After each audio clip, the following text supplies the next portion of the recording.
Covering the Universal Orlando Resort for 6 years, you are listening to the unofficial Universal Orlando podcast.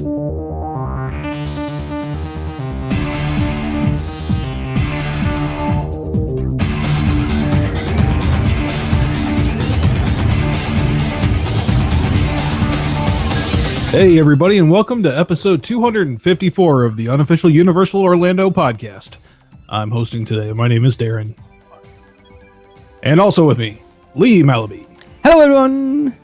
Tracy Malaby. Hello! Hunter is still in the land without power. Yes. It's called Orlando. The storms are coming Florida. through. Pretty bad. So Hunter is not with us, but we did invite our friend and listener here, Chris Screws, onto the show to discuss with us a couple of the new youth programs that Universal Orlando have rolled out recently. Welcome to the show, Chris. How are you doing? Hi, doing well. How are you? Excellent. Thanks for joining us, Chris.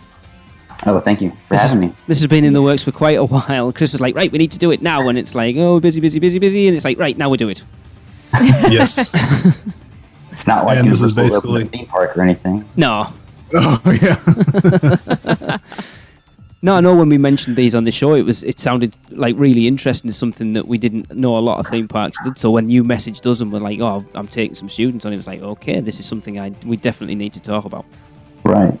Yep, I am very retroactively mad at my teachers for that. That happened when I was a kid.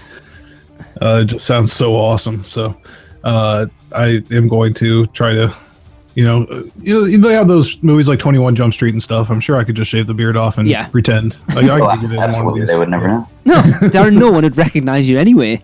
Put shoes on my knees, they'll away. But yeah, we did, like Lee said, we mentioned a few months back, and Chris got in touch with us, and he said he was going to take some students to check them out. So there was two different tours you took, right? Correct, yes. Yeah, so the first of the two tours was it's called Food for Thought, A Taste of Careers in the Culinary Arts, which Universal describes as, in this educational program, the Universal Orlando Resort Executive Chef Team and other industry experts take students behind the scenes to learn about the food flow process. From purchasing to receiving, from the warehouse to the theme park restaurants, students learn about food safety and storage, preparation, presentation, and careers in the industry. The program includes tours of the warehouse and cold storage areas, the production kitchen and bakery, and a look at banquet garnishes and displays. Allowing students to explore the tasks, responsibilities, and opportunities of each potential career path.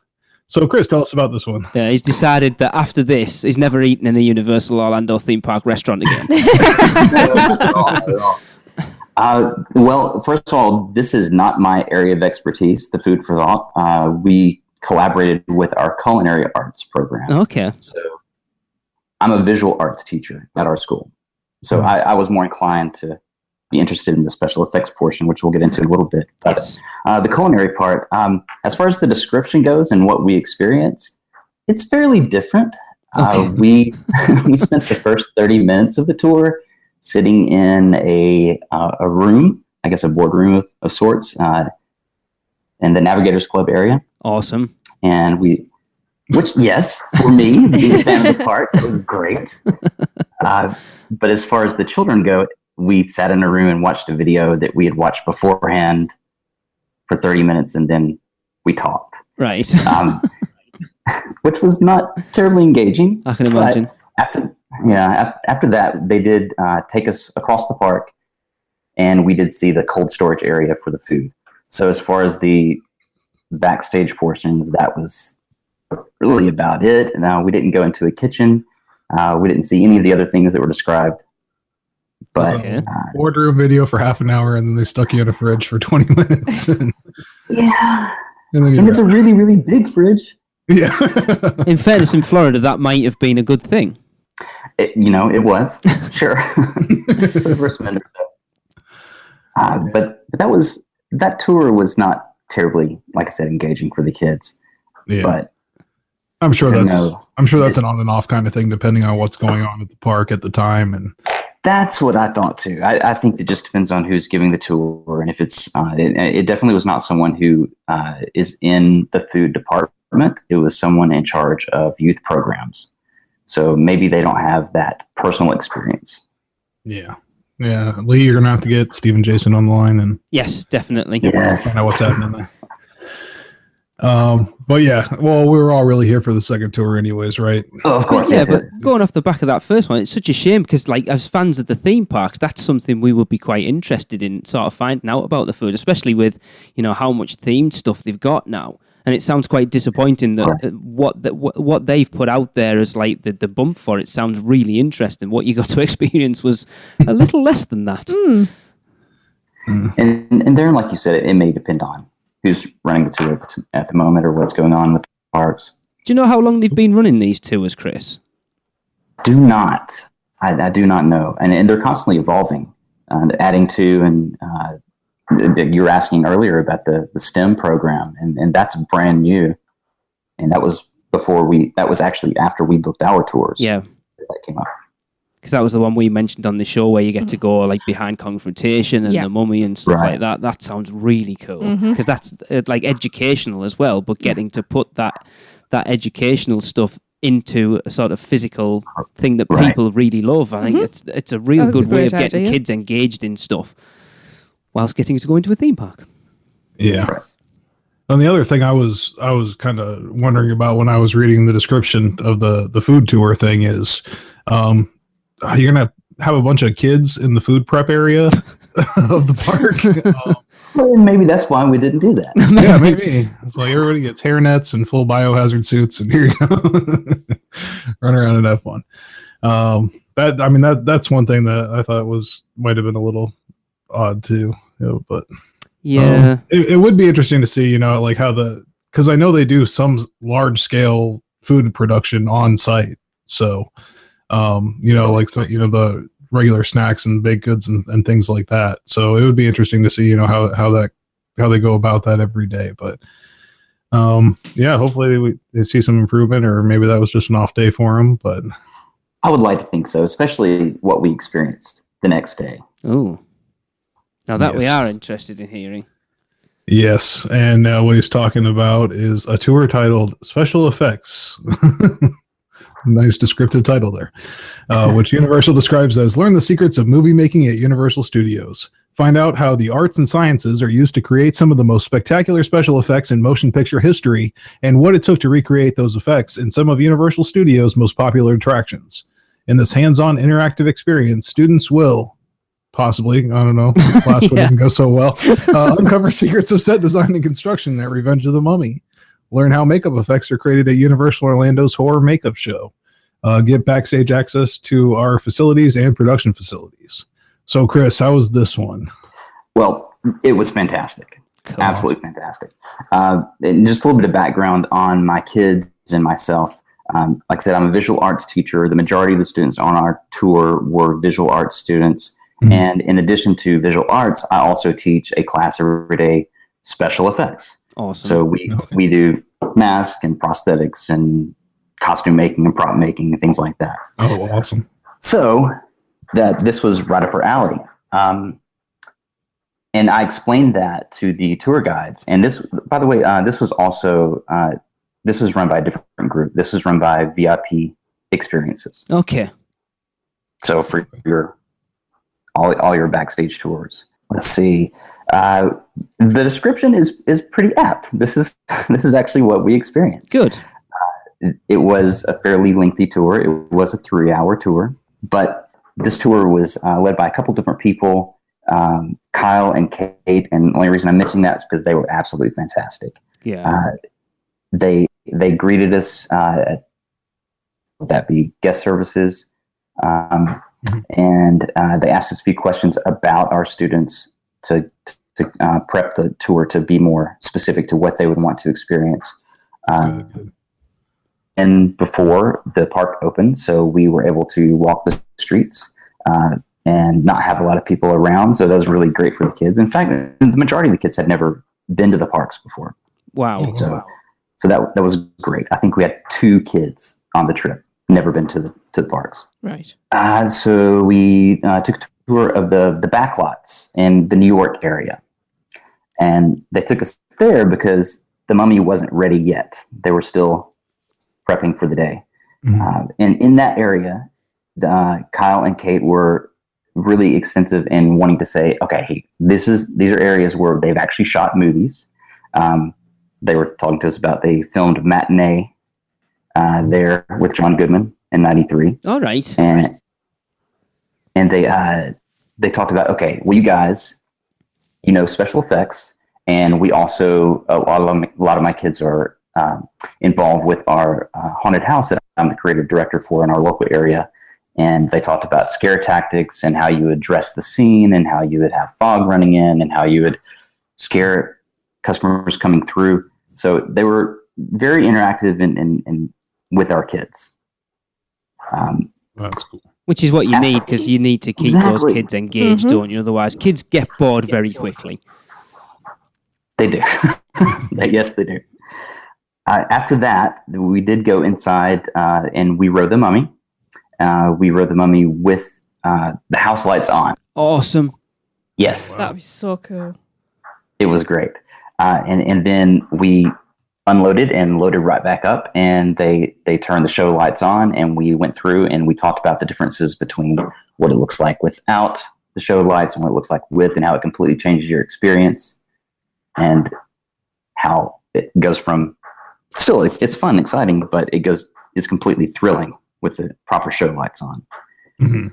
After that, we unloaded, and then we did go, you were mentioning earlier, we did go below the tracks, and we were able to see the first guest of the day coming through and loading up and going on the ride.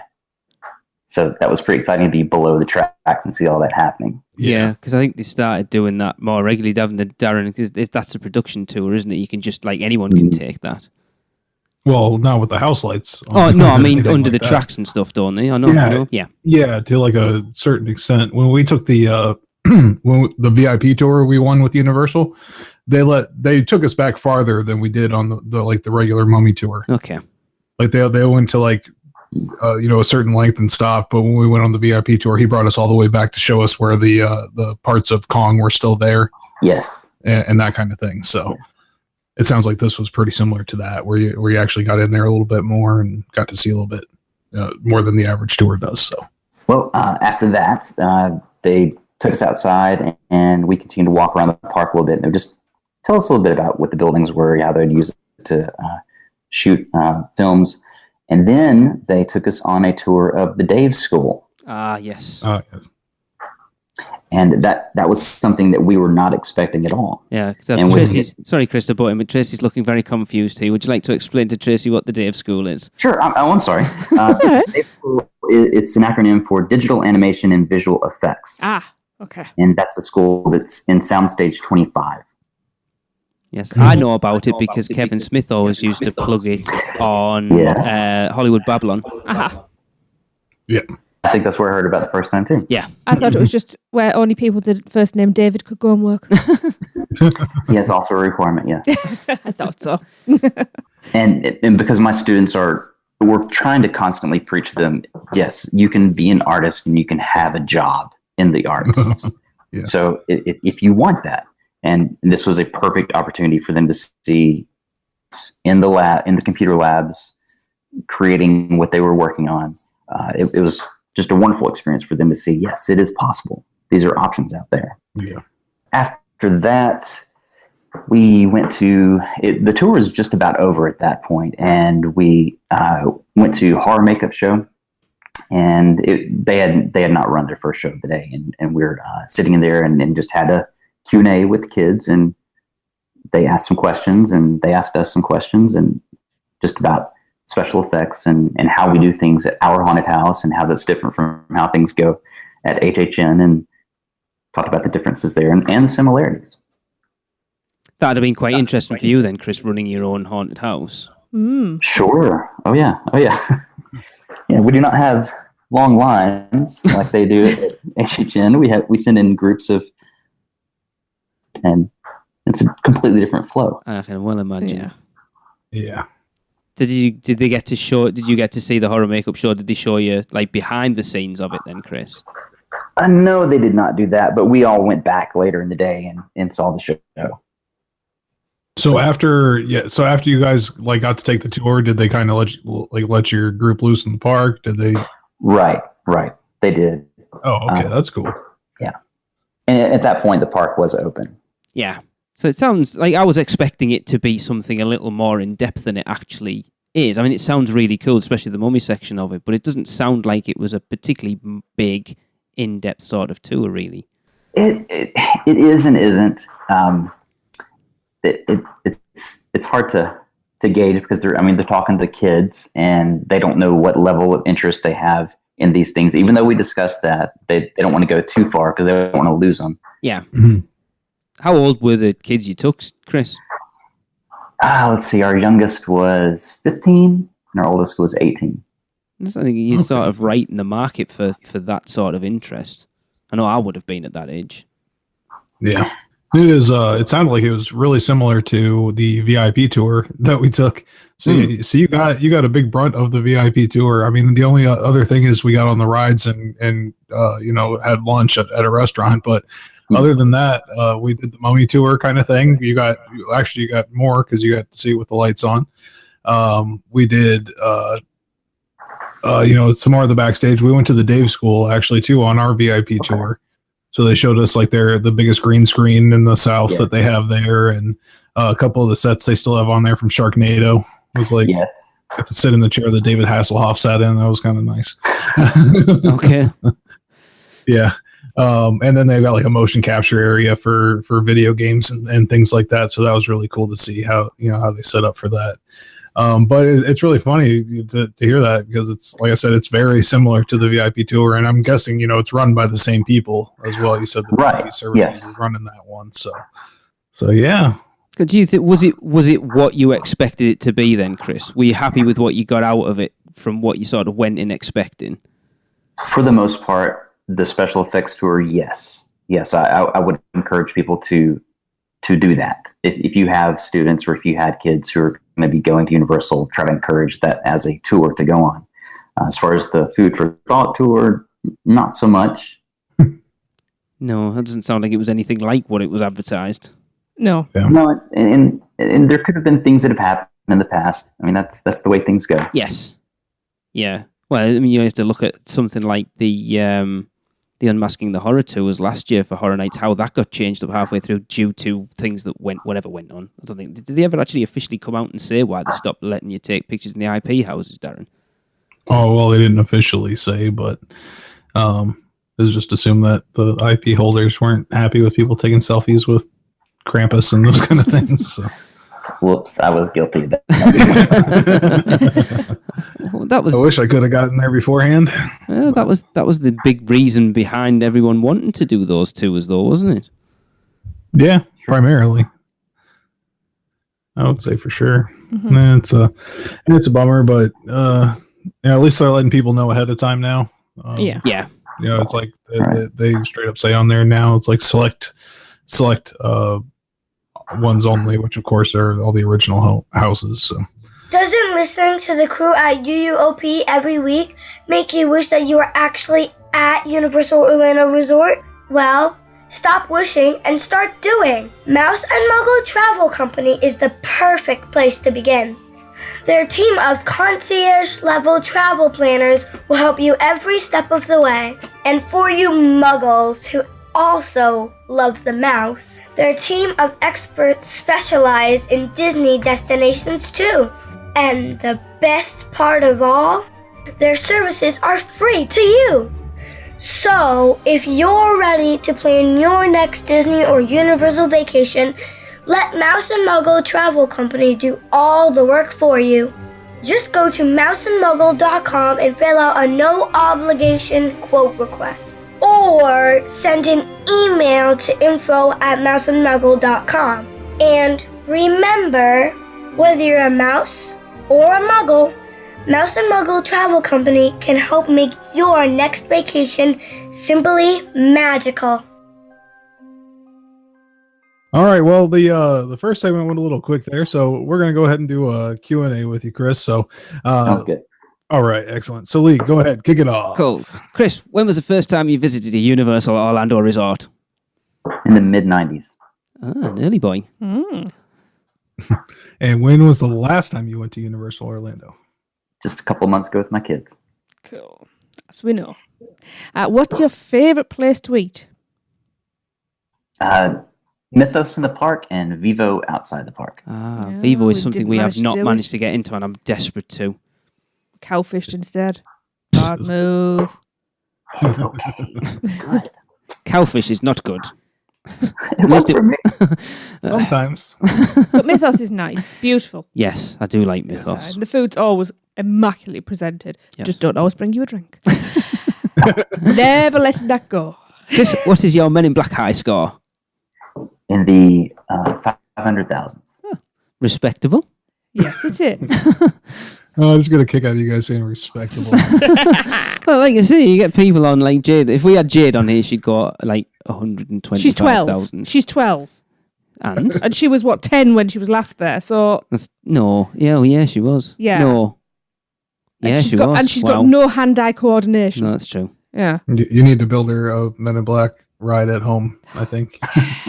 Take it to They'll Jewel. be on the news there. They've got a zombie one at. Actually, you'd be quite interested. It's themed to like a haunted house, like a zombie thing in Alton Towers, and it's basically Men in Black but zombies. It's cool. But the triggers on those guns are. It's like imagine Toy Story Midway Mania if it wasn't a pull trigger, but it was like a normal trigger. Your hands are killing you by the end. You come out with Popeye's forearm. Yes. Especially when you go around 8 times like Lee wants to. I love it.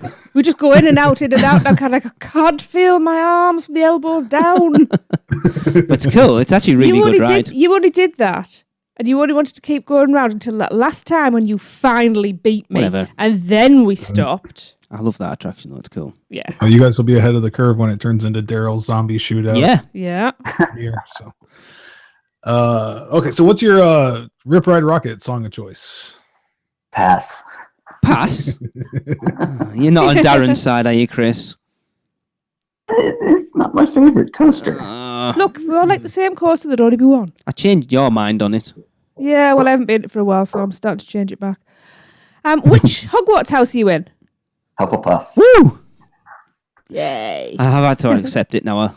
I keep saying that I didn't want to believe it, but I suppose I have to. And I've tried to get out, and I've been. Although in that stupid thing you did in the producers club, I was a Ravenclaw with a Hufflepuff crest for some reason. That's right, Chris. Badges unite. Yes. I like badges. Actually, I'm quite happy with that now. Right, rapid fire now. Okay. Okay. Oh, yeah, need to say it's Fast and Furious in the ready money round for those Brit listeners. Was that catchphrase? I think Was it so. catchphrase? I don't know. Anyway, Darren and Chris have no idea what we're talking No, about. as usual. Nope, not it. Go. Hogsmeade or Diagon Alley? Hogsmeade. Forbidden Journey or Escape from Gringotts? Forbidden Journey. Hogwarts Express London to Hogsmeade or Hogsmeade to London? Either. I have no preference. I can't remember which is which, to be No, fair. me either. Spider-Man or Transformers? Spider-Man. Shrek or Minion Mayhem? Minion Mayhem. A Duff or a Wizard's Brew? Wizard's Brew. Both are correct. Pumpkin Juice or Flaming Moor? Pumpkin Juice. Absolutely Yes. correct. Horror Makeup or Sinbad? Hard makeup. Yeah. There's not much of a competition No, there, not really, is there? Let's be honest. Terminator 2 3D or Poseidon's Fury? Terminator 2. Blues Brothers or Celestina Warbeck? Celestina. Jaws or Back to the Future? Confrontation. That's a cheat. Back to the Future. Ugh. Megatron or Optimus Prime? Optimus. In-ride effect, fire or water? Fire. I wear glasses, so water's no good. No, it's with you on that one. That's a good excuse. Yep. Frog Choir or Ragtime Gals? Ragtime Gals. That's a tough one, that I think. Well, I don't know. I don't know. Once you see it. Be nice if I could actually good. see them. Yeah. I love the Frog Choir, though. Yeah, but you haven't seen Ragtime Gals yet. I've- We do like We have videos up on our YouTube. I have watched them. Grinchmas or Mardi Gras? Mardi Gras. Mardi Gras Parade or Macy's Parade? Mardi Gras. Oh, yes. Yeah. Halloween Horror Nights, IP or original? Original. Halloween Horror Nights Express or Stay and Scream? Both. Yeah, I think I need to take that question now because everyone who's took it so far has said both, so it's kind of irrelevant. Yeah, we need to take advice there. Yeah. Yeah. Oh, we did do both. We did. Yes. Zeus Landing or Kid Zone? Zeus. Correct. Port of entry or production central? Port of entry. That's a Correct. competition either, No. is it? Let's channel Hunter. Leaky broomsticks or 3 cauldrons? Leaky cauldron or 3 broomsticks? 3 broomsticks. The Hulk or Rip Ride Rocket? Hulk. One fish, two fish, or King and Krotos? King and Kodos. Krotos, that's right. The Islands of Adventure Lagoon or the Universal Studios Florida Lagoon? Islands of Adventure Lagoon. Express or Virtual Queue? Well, I guess if I'm on site, Express, and otherwise, Virtual Queue. Cool. DeLorean or train? DeLorean. A Reign of Kong or Revenge of the Mummy? Mummy. Ghostly Greens or Planet Put? Ghostly Greens. And finally, the lighthouse or the globe? The Lighthouse. Yes. Most people go, oh, because it's iconic, I have to go for the globe. I much prefer the lighthouse. I understand why people choose No, the I globe do. because it is, but I think the lighthouse gives not just Islands of Adventure, but the whole of City Walk, the whole area, Yeah. such a different ambience, especially at night. Yeah. Cool. Yeah. Some good And since different answers you're there. a teacher, I have to give you a grade on that one. And, you almost lost it with picking the lighthouse over the globe, but you won it back by picking Back to the Future. So Okay. 100%. All right. Well, thank you so much for being on tonight, Chris. We really appreciate you coming on and telling us about your experience there. Yeah. Absolutely. My pleasure. Oh, not a problem. Would you like to tell us about your haunt that you do there in Alabama? Yes. Yes, please. Insanitarium Haunted Attraction. You can find us at insanitariumhaunt.com, and you can also find us on Instagram and YouTube and Facebook and Twitter. Just search Insanitarium Haunted Attraction. Awesome. Yeah. Big advocates for Local haunt. what's the word I was like? Independent haunts. Yes. Yeah. And it's such a cool name as well. Yeah. Yeah. Yeah. Really Very is. cool. Thanks. Yeah, we're gonna have to get the Dead Man's Digest up there for sure. Yes. Yes. Come on. That would be awesome, actually, and on location in a different part of America. Yep. Yeah, we're gonna do it. One of these days we'll get out there.